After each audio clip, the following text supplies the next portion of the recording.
Prenez une Peugeot 208 classique, allégez-la de 100 kg et divisez sa consommation par 2.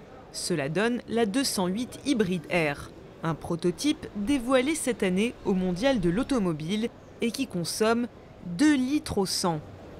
À l'origine de ce résultat, une combinaison d'allègement, de pneumatique et d'aérodynamique.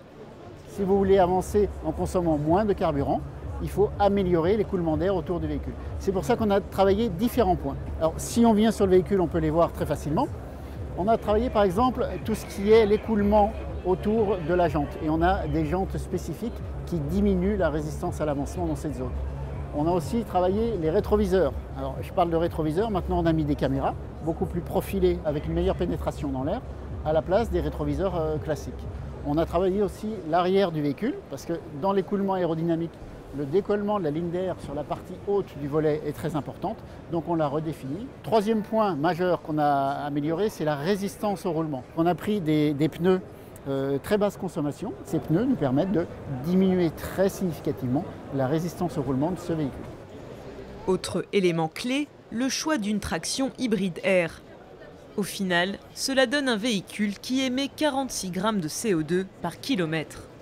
C'est un hybride, comme son nom l'indique, mais au lieu d'avoir des batteries, comme c'est aujourd'hui le cas sur la majorité des véhicules hybrides qui sont vendus et produits, on a remplacé les batteries par des bonbonnes.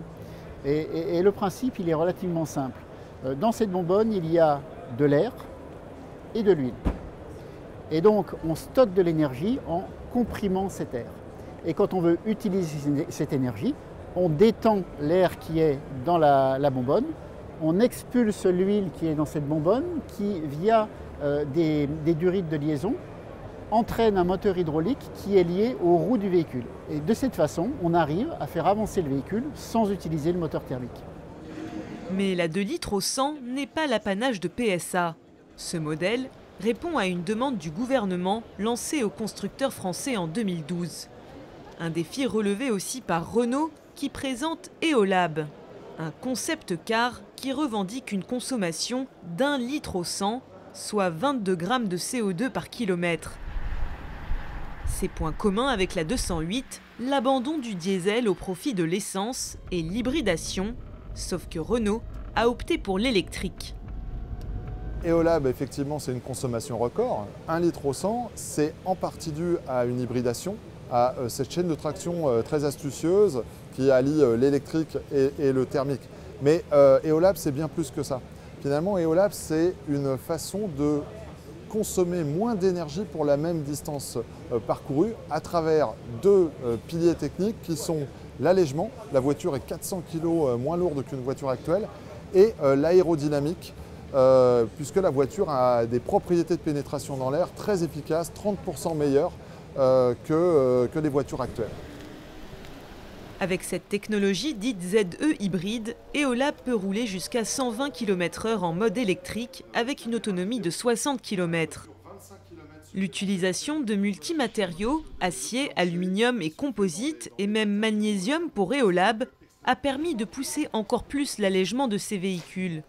Des matériaux onéreux réservés habituellement au luxe ou à la compétition. Mais les constructeurs sont affirmatifs, cela n'impactera pas le prix du véhicule.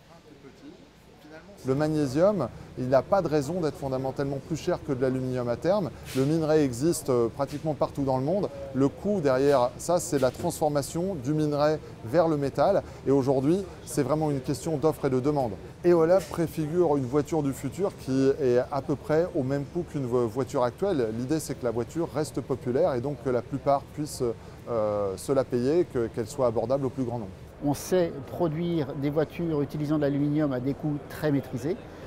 La partie composite est un petit peu plus novatrice, mais à cet horizon 2020, on est en train de parler des véhicules qui vont être produits dans les années 2020, on pense que cette technologie sera complètement rentrée dans l'industrie automobile. Et quand on rentre dans l'industrie automobile, on est capable, compte tenu des volumes, de proposer des niveaux de prix très accessibles pour les clients. Un véhicule à faible consommation et à coût maîtrisé, c'était bel et bien l'exigence du gouvernement. Reste à savoir si nos constructeurs seront prêts pour une mise en série en 2020. Ces innovations bouleversent leur mode de production et tout cela a un coût et demande du temps.